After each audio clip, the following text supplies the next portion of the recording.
Bermaksud memperkecil ruang gerak calo dalam ujian praktik SIM kendaraan roda 2, Polri justru berpotensi memunculkan pos baru praktik pungli.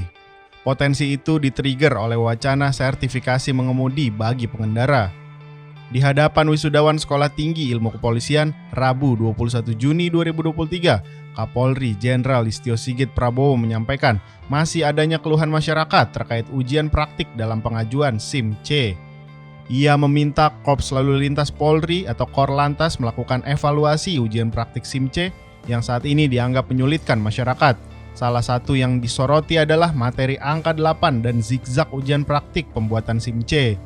Kapolri menuding skema ujian praktik motor saat ini tak lagi relevan.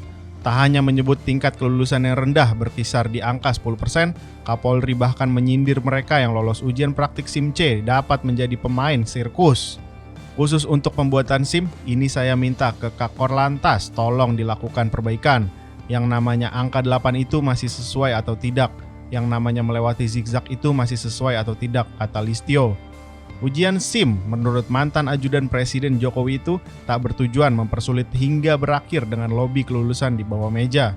Yang terpenting dari ujian SIM adalah menghargai keselamatan para pengguna jalan dan punya keterampilan berkendara, ujarnya. Pengamat kebijakan publik dari Institute for Development of Policy and Local Partnership, Riko Noviantoro, sepakat evaluasi uji praktik pembuatan SIM memang perlu dilakukan. Namun, apabila uji praktik nantinya dibuat lebih mudah, Polri diingatkannya juga harus mengantisipasi terkait dampak yang akan dihadapi. Dampak dimaksud yakni mengenai kapasitas atau kemampuan berkendara pemilik SIM yang juga akan menurun seiring kemudahan diberikan saat uji praktik.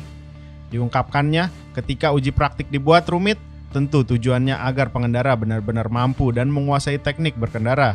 Kendati dalam praktiknya justru memberi celah calo yang memberi fasilitas instan membuat SIM. Sebaliknya, ketika proses uji praktik pembuatan SIM dipermudah, maka masyarakat akan dengan mudah mendapatkan SIM dan konsekuensinya adalah kemungkinan peningkatan pelanggaran lalu lintas. Sehingga Polri juga harus siap dengan aturan tegas terhadap pengendara dengan mencabut kepemilikan SIM. Karena selama ini tidak pernah ada dicabut SIM-nya bagi mereka yang melakukan pelanggaran lalu lintas. Kecenderungan hanya tilang dan tilang saja. Padahal SIM itu instrumen utama, kata Riko kepada Forum Keadilan Kamis 22 Juni 2023. Adapun mekanisme pencabutannya mengingat SIM adalah dokumen pengakuan negara terhadap keterampilan seseorang, maka negara pula yang boleh melakukan pencabutan yakni melalui pengadilan. Kalau ada kecelakaan dan terbukti penyebabnya kelalaian dari supir, maka gugatannya tidak hanya sanksi pidana pelanggaran lalu lintas, tapi juga pencabutan terhadap SIM. Jadi penyidik kepolisian atau jaksa yang akan melakukan pengajuan pencabutan SIM di dalam dakwaannya, terang Riko. Hal ini diyakini turut akan mempengaruhi jumlah pelanggaran lalu lintas. Karenanya Riko berpendapat Polri harus mengantisipasi dengan membuat aturan pencabutan SIM bagi pengendara yang di kemudian hari melakukan pelanggaran atau kelalaian saat berkendara. Sulitnya proses ujian dilalui memunculkan banyaknya oknum calo yang menawarkan jasa potong kompas bagi masyarakat yang ingin mengajukan SIM. Riko menuturkan, kendati proses ujian telah dipermudah, seperti instruksi Kapolri, tak serta-merta menghilangkan praktik calo. Pendekatan dilakukan untuk menghapus praktik calo, tegas Riko, hanya dapat dilakukan dengan penerapan proses secara digital. Pendekatannya ya digital, yaitu dengan mendigitalkan semua proses. Selesai itu urusan calo, kata dia. Tak hanya akan melakukan evaluasi ujian praktik SIM C, Polri saat ini telah mewacanakan penerbitan SIM kendaraan roda 4 dengan syarat adanya sertifikasi mengemudi. Kebijakan itu tercantum dalam Peraturan Polri Nomor 2 Tahun 2023 tentang perubahan atas Perpol Nomor 5 Tahun 2021 tentang penerbitan dan penandaan surat izin mengemudi. Peraturan ini sudah diundangkan sejak 17 Februari 2023. Direktur Registrasi dan Identifikasi Korlantas Polri, Brigjen Yusri Yunus menjelaskan, kebijakan tersebut saat ini belum berlaku secara resmi dan masih dalam tahap sosialisasi. Polri akan memastikan terlebih dahulu apakah kebijakan ini nantinya akan membuka ruang pungli atau calo lebih besar. Untuk mengantisipasi, Polri, kata Yusri, saat ini tengah membuat sebuah aplikasi yang nantinya dapat memantau data pengguna yang mengajukan permohonan SIM A.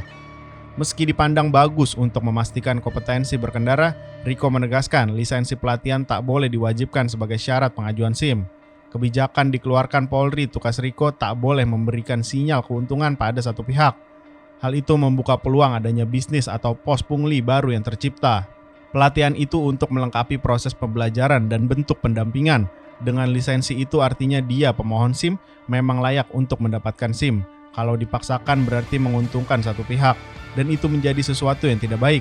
Polisi tidak boleh mengarahkan keuntungan ke satu pihak, lembaga pelatihan mengemudi, kata Riko. Praktik Road Safety dari Jakarta Defensive Driving Consulting, Justri Palubuhu menilai wacana dilontarkan perihal sertifikat pelatihan sebagai syarat pengajuan SIM kendaraan roda 4 baru dapat terrealisasi dengan baik bila parameter di sekolah mengemudi. Negara lain sekolah mengemudi wajib sebelum dia ke kantor polisi membuat SIM, itu biayanya besar, sedangkan ujian SIM sangat kecil dan gratis harusnya. Sekolah mengemudinya yang mahal, kata Jusri. Saya sangat setuju bila mana infrastrukturnya yang terdiri dari parameter pelaksanaan serta infrastrukturnya lengkap. Ideal, kompeten, kita akan mendapatkan penurunan pelanggaran yang linier dengan penurunan angka kecelakaan. Persoalannya, sekolah mengemudi di Indonesia, ucap Jusri, saat ini lebih mengedepankan kepentingan bisnis sehingga pemberian pelatihan keterampilan berkendara dan pengetahuan berlalu lintas. Hal ini juga yang akhirnya tak menutup kemungkinan terbukanya ruang bisnis dan pungli baru terkait penerbitan SIM, terlebih visualisasi dan portofolio menyangkut penerbitan SIM saat ini masih lengket dengan keberadaan calo.